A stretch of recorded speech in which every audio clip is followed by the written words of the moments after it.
Welcome back to the channel.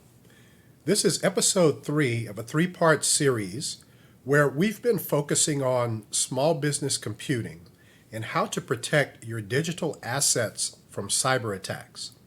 Now we'll wrap up this series by discussing technologies, frameworks, and other resources that you can leverage to help you to better secure your digital assets.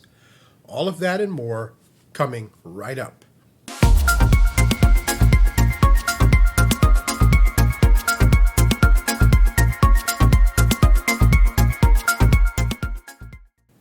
Okay, so we'll start by talking about what I call the perimeter defense model. Now, for many decades, companies of all sizes have relied on this particular model, as you see in my diagram here on the right, as their network defense strategy. But in this model, trust is generally implied for everything on the business network. That's everything to the right of the firewall. Now, back in my consulting days, I lost count at how many, especially in the small business world, how many small businesses use this and only this model. Now, right now, some of you are probably saying, well, but even in this model, the important system, like the one I have on the right there, will likely have some type of authentication method in place, like a username or password. Now, yes, that certainly could be the case. But if something like a distributed denial of service attack is successfully mounted within this network, then all of the computing assets are subject to that attack. I mean, think about computer viruses. A computer virus could easily replicate itself from one device to the next in this particular network example, because really there's only one network boundary, and there's nothing stopping the computer virus from spreading all the way over into your important system as well. So what can you do to further harden your network against these types of attacks? Well, let's look at one technique here. It's called defense in depth. Now, in the modern day digital transformation age, which is where we are today, there is a framework, a security framework called Zero Trust. And what Zero Trust is really about, it requires that all users and devices, whether they're inside your network, that's everything to the right of the firewall, or outside of your network organization, to be authenticated and continuously validated for security configuration and posture before they can even be granted access to any of the systems on the network. So let's look at the important system here to the far right. Notice how, where in the previous diagram, everything was really flat and open, I've created here what are called defensible zones. And if you look at the diagram at the bottom right, just right of the firewall, once an attacker, let's say, is successfully able to gain access to your network, that attacker will typically land within what's called a demilitarized zone, or a DMZ. So think of a DMZ as a buffer between the untrusted zone, which happens to be the internet in this example, and your computing assets to the far right of the DMZ. In order to gain access to any of the other defensible zones, and I have defensible zone A, defensible zone B, and defensible zone C illustrated here.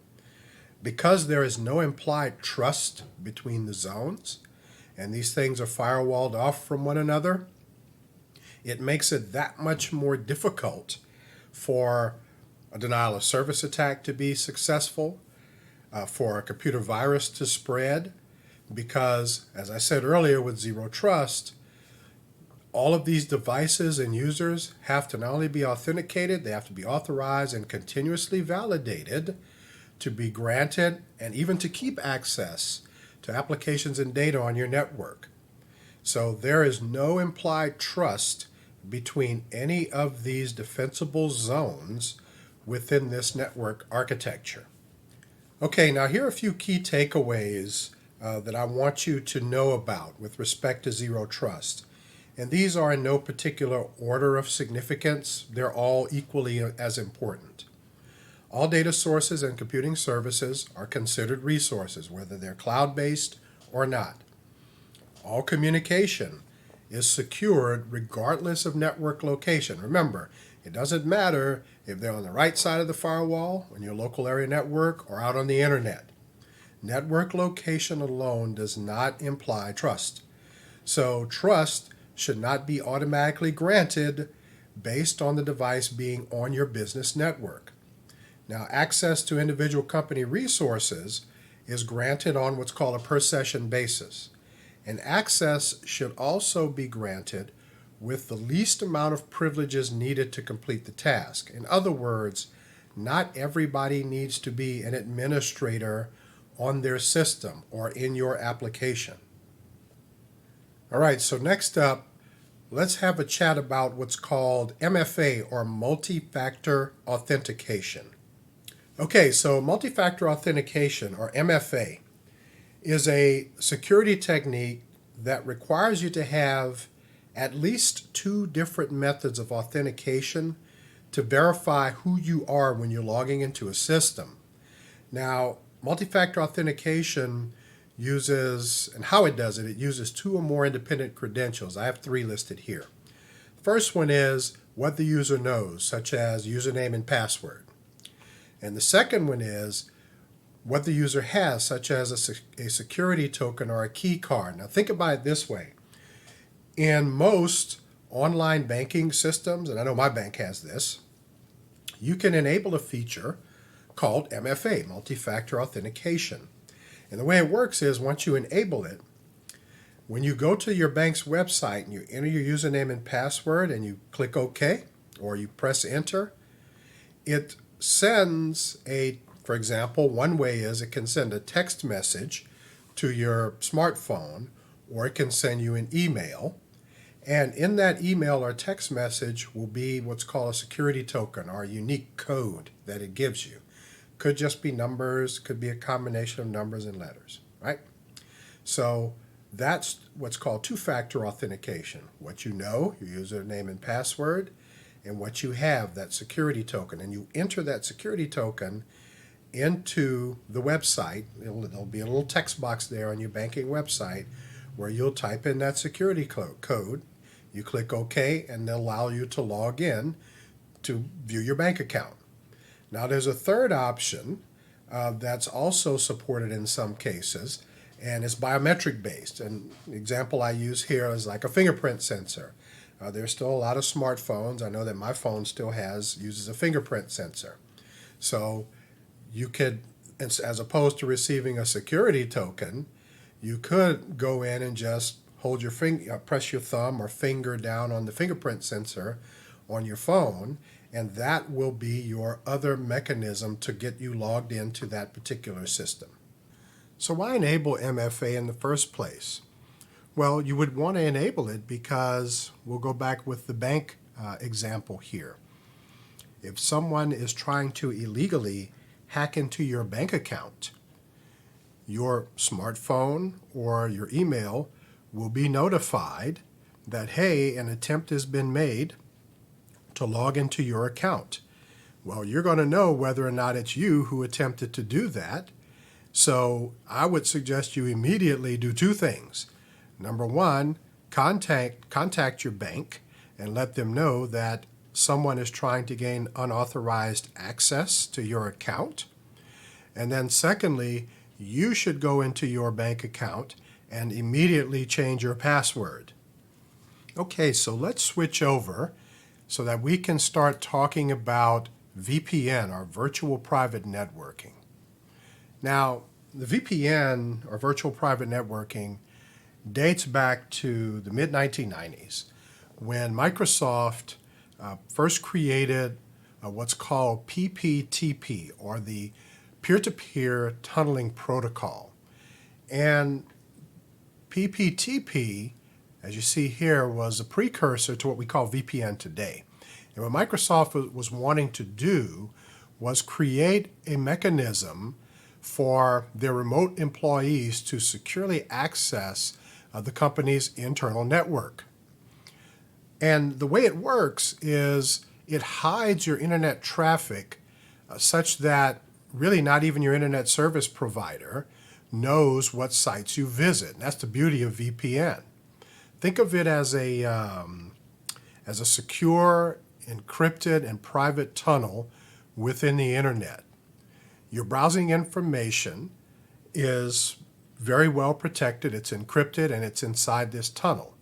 And one of the reasons why you want to hide that information from your internet service provider, potentially hide it from them, is because many ISPs sell your data to third parties. They can view your browsing habits. They know what sites you go to. They know how frequently you go to those sites. So let's say you like to do online shopping on, I don't know, Walmart, Amazon, whatever, right? Your ISP knows that. They can keep track of every website that you go to. VPN helps to essentially prevent them from being able to know that.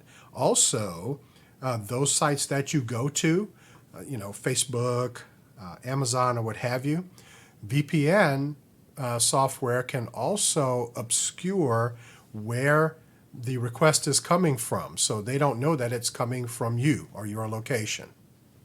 Now, there are other reasons why you would want to use VPN software. So if you travel, for example, you're staying at a hotel, you want to use the Wi-Fi network there, you want to use the wireless network at various airports or bus terminals or train stations or what have you. What's good about VPN software is that no one else, and there are a lot of other people using that open Wi-Fi in coffee shops and what have you, no one else can essentially spy on what it is you're accessing from your computer, because the VPN software, remember, creates that virtual private tunnel between you and the endpoints. So if you're traveling a lot and you're using open Wi-Fi, then you definitely want to use VPN software. Okay, so let's go into firewalls now and have a conversation about that. This is one of the most important technologies that you should have on your network. Now, a firewall is essentially a network security device that monitors and also filters both outgoing as well as incoming network traffic. So remember the diagram that I talked about, that I showed you guys earlier in this episode. And I have a similar diagram here on the right where you have your firewall and everything outside of that perimeter, in this case it's a round perimeter, everything outside that perimeter is untrusted. But everything on the inside of the perimeter are the things that you want to protect. So firewalls are a rules-based solution, meaning you can create custom rules that state, for example, and here's how I use my firewall. I like to, when I go to different websites, I don't want to see a bunch of advertisements on these web pages. I just want to focus on the content I went there for in the first place. So I have rules that I've created on my firewall to block almost all of the advertisements that appear on many of these websites. So you can use your firewall for that. A firewall is also a network security barrier. As you know, as in my illustrations, I've shown you this, and this illustration is just like that as well. It sits between your private network and the internet. And firewalls can also be used to further segment and secure your assets within your private network. So remember, we talked about defense in depth. So you can actually have firewalls inside this network perimeter, as I illustrated earlier. Now, there are different types of firewalls. I have 5 different ones here. The 5th one is kind of not a firewall, but we'll talk about it. So the first one here is, and we'll go into a little bit more detail about each one of these here later on. So number one, you have packet filtering firewalls. Number two is circuit level gateways. Three are stateful inspection firewalls. Four are application level gateways, or proxy firewalls as they're also known. And then there's that fifth one. I don't know if I want to call it a firewall, but we'll leave it here. And that's called a unidirectional gateway or a data diode. And firewalls do come in different shapes and sizes and colors and capabilities. Okay, first up, the most basic type of firewall there is, the packet filtering firewall. Its job is to look at the predefined rules that have been set up by the administrator. It reads each packet that comes in and goes out of your network, and it compares that. It looks at the rule and says, does this packet break the rule, or is it good to go? And if the packet breaks the rule, or rules that have been defined, it dumps the packet. And it won't allow that data either to come in or to go out of your network, depending on how the rule is configured. What are some benefits? Packet filtering firewalls they are fast, they are inexpensive, and they're very effective. But the security that they provide is still very basic. Next up are circuit level gateways. Now, circuit level gateways mainly determine the security of an established connection, so that information that's passed between a remote computer appears to have originated from the gateway itself. Now, when an internal device initiates a connection with that remote computer, the circuit level gateway will establish a virtual connection on behalf of the internal device. And what that does is it helps to keep the identity of the internal device and subsequently that internal user's credentials hidden. Okay, the next type of firewall is called a stateful inspection firewall. This one is pretty unique in that essentially it creates what's called a state table. And that state table holds some metadata information. The source address, or IP address as it's called, of the device, the destination IP address where you'll be transmitting your data to, the source port, and the destination port. And it does all this once a connection between those 2 points have been established. So you'll see on the right-hand side of the diagram, I have an external client somewhere out on the internet. And that external client needs access to a database server somewhere on your internal network. So the stateful inspection firewall can be used to help manage that connection for you. Now, stateful inspection firewalls also create their own rules dynamically to allow expected incoming network traffic instead of relying on hard-coded set of rules that you would need to set up yourself. The SIF will drop data packets that do not belong to a verified active connection, and the SIF will check for legitimate connections to determine which data packets can pass through. Okay, so application level gateways are proxy firewalls. Now, unlike a packet filtering firewall, a proxy firewall monitors and filters communication at what's called the application layer. The proxy firewall acts as a proxy for one or more clients who need to gain access to a particular service or external host. It shields both the services and clients from one another and prevents direct connections between the two communication partners, thus the proxy. Now, if a client wants to establish a connection to an external service, it has to do that through the proxy. Proxy firewalls then forwards data from the clients to the server and transmits the data received from the server back to the client. Now, I wanted to read through that first before I get into the diagram. So now let's take a look at the diagram I created here. To the left you see my internal network. Clients 1 and 3 must route through the proxy. And you see I have the devices listed here. So the route that the data takes from clients 1 and 3 travel through the proxy firewall to the internet out to the external app server.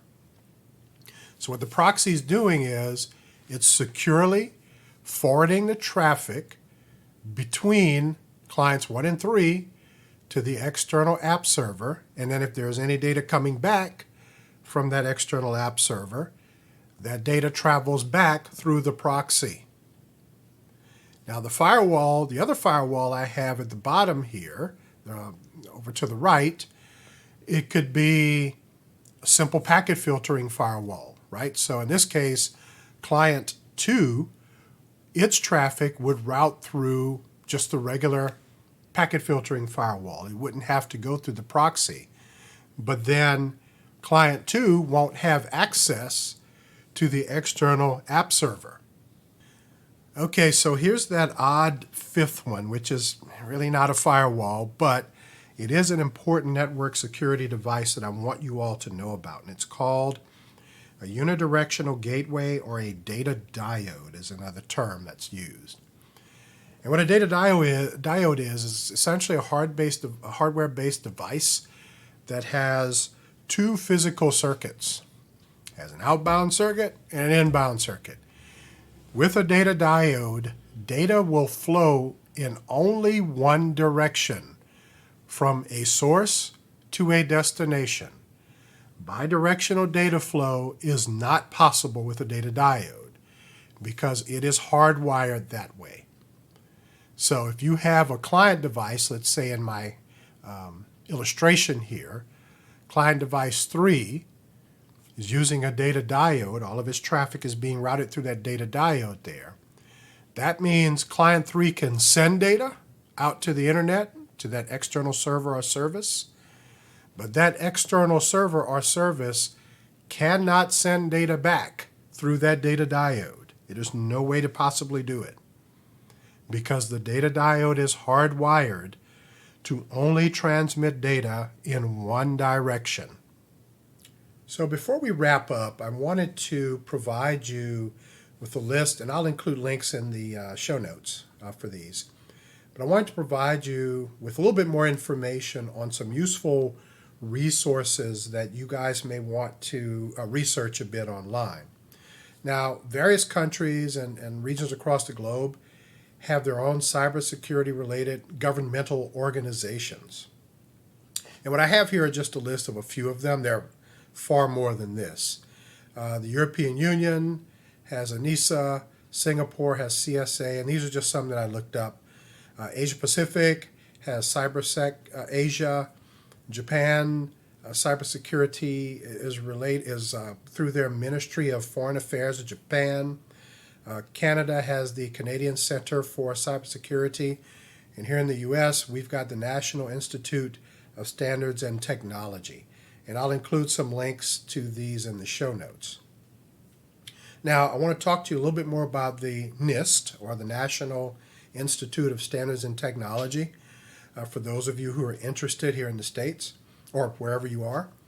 So what is NIST? So NIST is part of the U.S. Department of Commerce, and I pulled this mission statement off their website. Its mission is to promote U.S. innovation and industrial competitiveness by advancing measurement science, standards, and technology in ways that enhance economic security and improve our quality of life. Now, NIST has what's called a cybersecurity framework, and this is also on the NIST, I think it's NIST.gov website. I'll include the link for you guys. And that framework is designed to help organizations, small, medium, large companies, even if your company is a nonprofit, whatever. It allows these organizations to both create and improve their cybersecurity posture. Now, the framework is built off of very well-known practices, very well-known and effective practices, and is organized into 5 key functions, and I have them listed here in my table. They are identify, protect, detect, respond, and recover. So if we look at identify essentially is where you're identifying your most critical activities that must continue in the event of a cyber attack. Now, if you've been following this three-part series, in the previous 2 episodes, you heard me talk about performing risk assessment and creating business continuity planning and disaster recovery plans. All of that aligns with what you're seeing here. So you've got identify, next is protect, develop and implement the appropriate safeguards to ensure continued delivery of services. Now, we just talked about in this episode some different ways of protecting your network assets. Then there's detect. Develop and implement the appropriate activities to quickly identify when a cybersecurity event is happening. So your firewall has logging capabilities that you want to enable.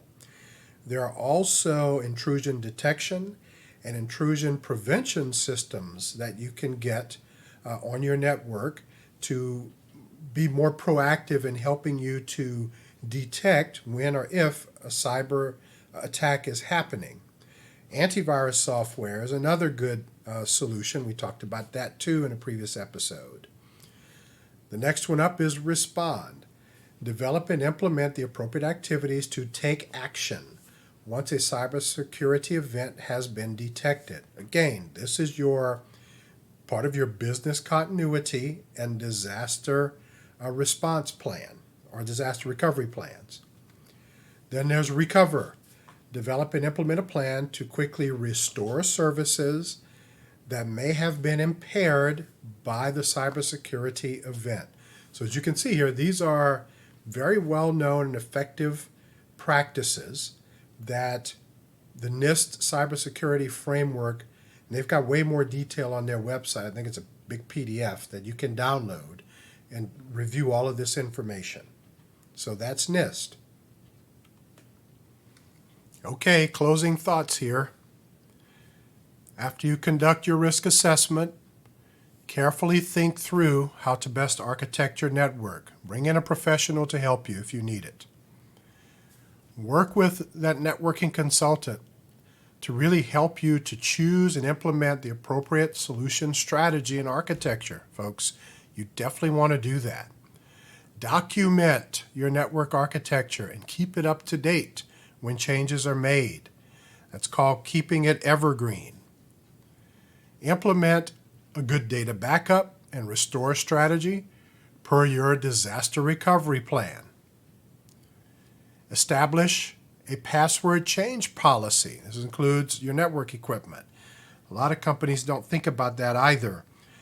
You'll have a system that you've been using for 5+ years. Could be your accounting system. And you haven't changed the password in 5+ years for any of the users. You may have had people who have come and gone, come into your company and they've moved on. And those user accounts are still active in those applications and on those systems. So you want to implement a password change policy as well as a policy to where you can go through and make sure that any accounts that are no longer needed will be removed.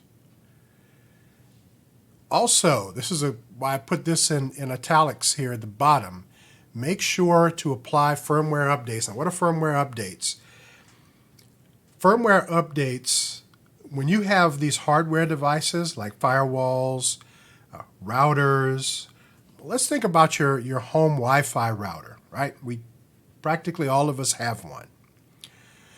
Did you realize that your Wi-Fi router, the company that manufactured that router, they periodically post what are called firmware updates or patches to their device. And by default, these Wi-Fi routers are not configured to automatically download and apply those patches. So you could be running right now today a Wi-Fi router in your home or in your business that has never been patched since the day it was installed. Why is that a problem? Because these cyber attackers, these cyber terrorists, are constantly working on new ways to attack these types of devices as well as other types of devices. So home routers, Wi-Fi routers, they are subject to constant barrage of attacks. And if you aren't patching them at some level of frequency, you may have a huge gap right now in your network. So keep that in mind. Talk to your ISP in case, let's say, they're the ones who provided you with that Wi-Fi router. Talk to them. Have them show you and walk you through how to apply firmware updates, necessary patches and updates to that equipment. If you went to a store or online and purchased it yourself, then contact the manufacturer, or you can go on their website oftentimes and pull down the PDF that actually has instructions on how to check whether or not your device is up to the latest firmware updates, and it'll provide you with instructions on how to apply those updates. And some final suggestions: if you're using your ISP's default router, firewall, modem, whatever, right? If you're using their default, you may want to consider buying and using your own third-party device. Talk to a consultant about this. Typically, it's been in my experience, the device that your internet service provider provides you with is marginally okay when it comes to security and you having the ability to filter, for example, customize the firewall feature of it, to filter out or create new rules in that firewall to manage the packets that are coming in and going out of your network. Typically, I've found they're pretty limited. So speak with a consultant about that, and they could really recommend a better solution for you, a more customizable solution. So that's all I've got for you folks. Thank you, thank you, thank you to all my subscribers, and thank you so much for subscribing to my channel. I sincerely hope that this 3-part episode has been beneficial to some, if not all of you. So thank you so much. I'll see you soon. Peace.